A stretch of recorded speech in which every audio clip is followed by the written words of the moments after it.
কি করে ভাত খাবো আল্লাহ, খুব কষ্টের মধ্যে আছি। মানুষের মধ্যে মনুষ্যত্বটা কমে যাচ্ছে। মানুষকে ভেজাল খাওয়াচ্ছে। মানুষের সুযোগ নেওয়ার জন্য বসে থাকে। আমরা রমজান মাসে যারা মধ্যবিত্ত ফ্যামিলি তারা সবচেয়ে বেশি কষ্ট করে যায়। রমজান আসলেই মানুষের নিত্য প্রয়োজনের দাম বৃদ্ধি হয়ে গেছিল, সিন্ডিকেটের মাধ্যমে হয়। সিন্ডিকেটটা ভাঙার জন্য সরকারকে ক্রমান্বয়ে একটু পদক্ষেপ নিতে হবে। জনগণকেও সোচ্চার হতে হবে, প্লাস সরকারকেও সোচ্চার হতে হবে। আমরা গরিব মানুষ, সব জিনিসের দাম কমাই দিলে ভালো হতো। চাউল, আটা, তেল সব জিনিসের দাম কমাই দিলে ভালো হতো। আমরা গরিব মানুষ, খুব কষ্ট করতেছি ভাই, খাইতে পারি না, খুব অভাব হয়ে আছি। আল্লাহর কাছে দোয়া করি, সরকারকে বলবো, অনুরোধ করব জিনিসের দাম কমাই দেন। আমরা না হলেও মরে যাব, কি করে ভাত খাবো আল্লাহ, খুব কষ্টের মধ্যে আছি। মানুষের মধ্যে মনুষ্যত্বটা কমে যাচ্ছে। মানুষকে ভেজাল খাওয়াচ্ছে। মানুষের সুযোগ নেওয়ার জন্য বসে থাকে, সুযোগের অপেক্ষায় থাকে। যে রমজান মাসে তো বাধ্য, রমজান মাসে মানুষের সারাদিন রোজা রেখে মানুষের ইচ্ছে করে যে ভালো মন্দ কিছু খাবে। তখন সবার উচিত যে এটা একটু ন্যায্য মূল্য করে দেওয়া, যাতে সবার সাধ্যে কিছু না কিছু হলেও অন্ততপক্ষে কিছু ভালো মন্দ কিছু খেতে পারে। এই সময় আসলে এটা একদম উচিত না। এটা আসলে সরকারের দোষও দেওয়া যাবে না এখন, কারণ এখন তো এটা যদি দলীয় সরকার হয় তখন বলা যায়। এখন কার পিছনে আসলে কে কাজ করতেছে সেটা হয়তো কেউ বুঝতেছে না। সিন্ডিকেটটা ভাঙানোর জন্য এটা আসলে সবাই একতাবদ্ধ হওয়া দরকার।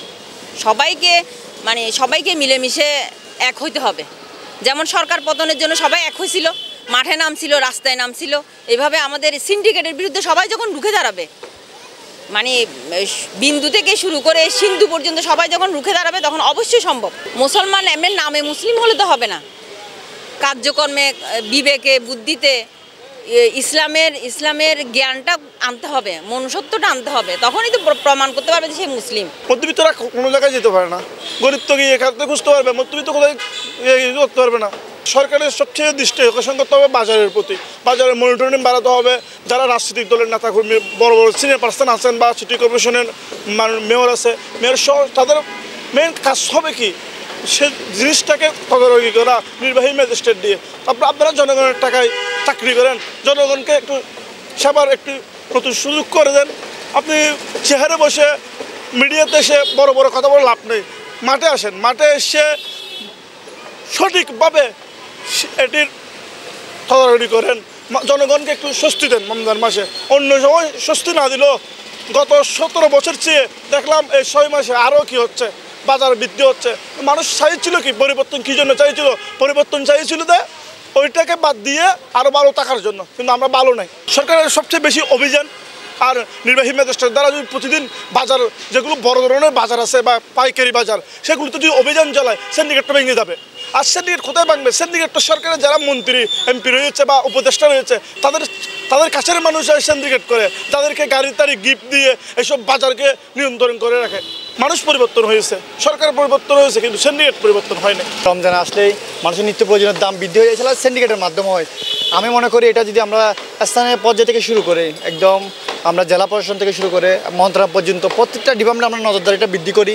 আমরা বাজারে গিয়ে যদি আমরা যেখান থেকে আড়তদার, ওখানে যদি আমরা যদি কী করি, এটাকে হয়তো মেনটেন করি, তাহলে আমি মনে করি আমরা যারা রমজানে রোজা রাখছি কিংবা ভুক্তভোগী তারা আসলে সুফল পাবো। ওরা স্টক করে রাখে প্রথমত বিষয়, তো জিনিসটা ছাড়ে না।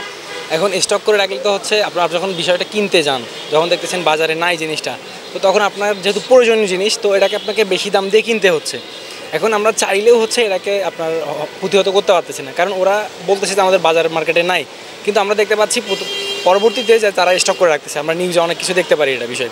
তো এটা আমি বলবো যে প্রশাসনকে আরও কঠোর হইতে হবে, এই বিষয়গুলোতে সার্চ করতে হবে এবং আপনার হচ্ছে বিষয়গুলো তদারকি করতে হবে। তাছাড়া তো আমরা সাধারণ জনগণের বিরুদ্ধে আসলে এটা প্রতিহত করা সম্ভব না। যেহেতু মানুষের নিত্য প্রয়োজনীয় জিনিস, এখন রমজান মাস তো হচ্ছে একটা ইবাদতের মাস, তো এখন না চাইলেও মানুষের জিনিসগুলো কিনতেই হচ্ছে।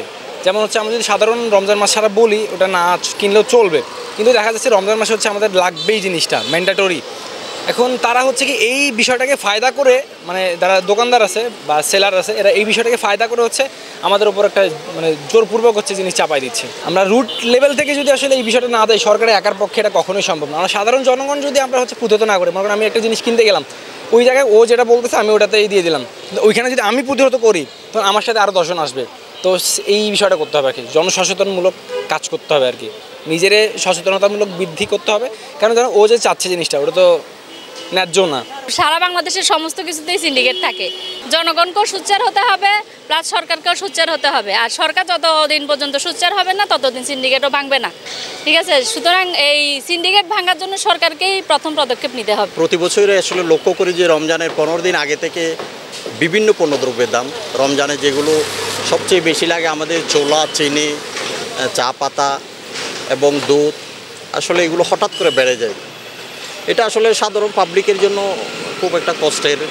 এটা আসলে আমরা কেউ কামনা করি না। ওভাবে মিনিমাম পর্যায়ে থেকে ব্যবসায়ীরাও লাভবান হোক এবং সাধারণ জনগণও উপকৃত হোক, সেভাবেই আসলে ভালো মনে করি আমি। সিন্ডিকেটটা ভাঙার জন্য সরকারকে ক্রমান্বয়ে একটু পদক্ষেপ নিতে হবে। সরকার আসলে ইচ্ছা করলে যদি ক্রমান্বয়ে একটা ধাপ অতিক্রম করে সিন্ডিকেট অবশ্যই ভাঙতে পারবে বলে মনে করি। সিন্ডিকেট ভাঙেনি, সরকার পরিবর্তন হয়েছে। আসলে এক্ষেত্রে আমি বলবো যে আসলে আমি তত্ত্বাবধায়ক সরকারের দূরদর্শিতাকে আমি বেশি দেখব। এরা হয়তো আরও একটু চেষ্টা করলে আরেকটু নিচে নামিয়ে আনতে পারতো, এখন সেটা পারেনি। সাধারণ জনগণ হিসেবে এটা আসলে আমি সন্তুষ্ট না।